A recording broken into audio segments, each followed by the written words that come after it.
Question है the GCD and LCM of two numbers are respectively 14 and 168।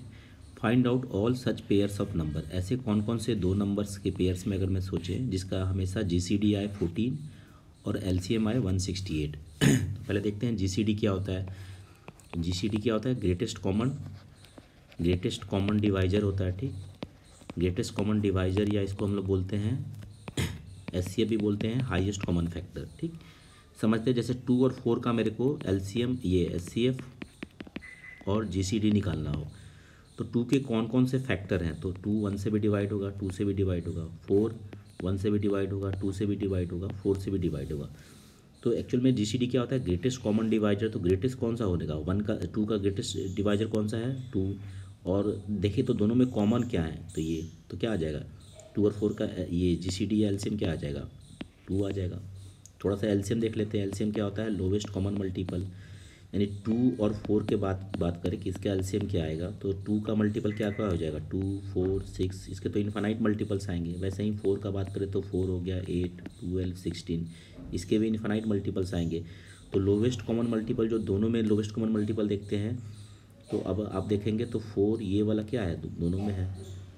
2 का भी multiple बोलेंगे 4 है और 4 का भी मल्टीपल क्या है? 4 है। ये क्या है? ये मेरा हो जाएगा L2 और 4 का एलसीएम क्या हो जाएगा? 4 आ जाएगा। अब देखें कि एक और कॉन्सेप्ट पढ़ते हैं कि एलसीएम और एचसीएफ में क्या रिलेशन आता है। तो हमेशा जो बोलेंगे कि एचसीएफ ऑलवेज डिवाइड एलसीएम। ठीक, जैसे यहाँ ही देखिए तो आप 2 और 4 का मेरा एचसीएफ क्या आया? 2 आया। और 2 और 4 का एलसीएम क्या आया? 4 आया। तो देखिए 2 हमेशा 4 को डिवाइड करेगा। कहीं क्वेश्चन में पूछता भी है कि किसी दो नंबर्स का अगर मैं बोलूँ तो एचसीएफ दे देगा, 2 नंबर का एचसीएफ है 15 और बोल देगा किसी 2 नंबर का एलसीएम है 35। तो ऐसा पॉसिबल है ही नहीं क्योंकि एचसीएफ डिवाइड ही नहीं कर रहा है एलसीएम को। तो याद रखेंगे एचसीएफ अगर 2 नंबर में बात हो रही है तो एचसीएफ हमेशा एलसीएम को डिवाइड करेगा। ठीक, अब वापस इस क्वेश्चन में आते हैं। क्वेश्चन में देखते हैं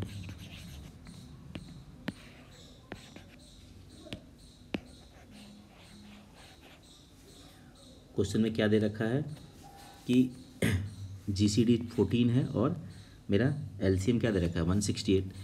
तो फर्स्ट नंबर मानते हैं कि फर्स्ट नंबर मेरा क्या हो जाएगा? फर्स्ट नंबर और सेकंड नंबर मेरे को सब कुछ करना है। तो फर्स्ट नंबर में भी 14 होगा क्योंकि दोनों में कॉमन एचसीएफ आया हुआ है और सेकंड नंबर में भी क्या होगा? 14 होगा।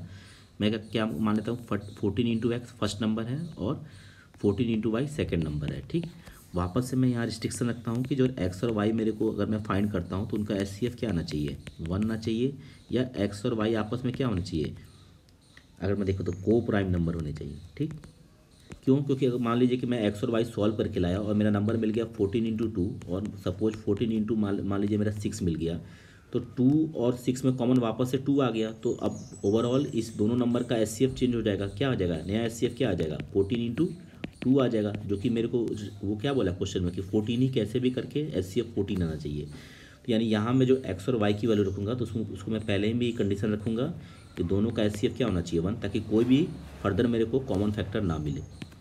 अब देखिए प्रोडक्ट ऑफ फॉर्मूला होता है दो नंबर्स के लिए कि product of two numbers always equal to LCM into HCF. उनका जो एलसीएम और एचसीएफ आएगा ये फॉर्मूला है। 2 नंबर के लिए अप्लाई होता है, 3 नंबर के लिए नहीं होता है। Product of two numbers always equal to LCM into HCF. तो फर्स्ट नंबर में मान चुका हूँ। सेकंड नंबर क्या है? 14y है। तो 14x इंटू 14y करते हैं। ठीक, इक्वल टू क्या आ जाएगा? एलसीएम है 168 और एचसीएफ है 14। एक्स और वाई निकालते हैं। एक्स और वाई की वैल्यू क्या आ जाएगी? 168 divide into 14 divide by 14 into 14। यहाँ से कितने में चल जाएगा? 14 1 जा 14, 14 2 जा 28। अब देखिए एक्स और वाई मतलब दो जो मेरे प्रोडक्ट आ रहे हैं वो 12 हैं। ऑब्वियसली ये इंटीजर ही होंगे एक्स और वाई। तो 2 इंटीजर का मल्टीप्लाई 12 आ रहा है। तो आइदर मैं देख लेता हूँ, आइदर ये 1 इंटू क्या हो जाए? 12 हो जाए। एक्स ले ले 1, वाई ले ले 12, या हम लोग बोल सकते हैं एक्स 12 या वाई 1। या क्या हो सकता है 2 इंटू 6, एक्स मेरा क्या हो जाए 2, वाई क्या हो जाए मेरा 6, या एक 3 इंटू 4। ठीक, तो ये वाला पॉसिबिलिटी को क्या करूँगा? नेगलेक्ट करूँगा। वापस से मैंने पहले ही समझाया कि ये केस क्या बन जाएगा? एक नंबर मेरा हो जाएगा 14 इंटू 2, एक बन जाएगा 14 इंटू 6। तो यहाँ पे मेरा एचसीएफ क्या हो जाएगा? चेंज हो जाएगा। तो इस वाले को नेगलेक्ट करेंगे। तो एक नंबर क्या हो सकता है? ये वाला कंडीशन ले तो एक नंबर हो जाएगा 14 इंटू 1 और एक दूसरा नंबर हो जाएगा 14 इंटू 12। और इस ये केस लेंगे तो एक नंबर हो जाएगा 14 × 3 और दूसरा नंबर क्या हो जाएगा 14 × 4। देख लें ये दो नंबर का हमेशा HCF क्या आएगा 14 आएगा और हमेशा LCM क्या आएगा 168 आएगा। ये जो नंबर एग्जिस्ट कर रहा है 42, ये जो कि 42 है, ये कितना है 56 है। इसका भी हमेशा HCF क्या आएगा 14 आएगा और LCM क्या आएगा 168 आएगा। ठीक, तो केवल दो ही पेयर एग्जिस्ट करेंगे।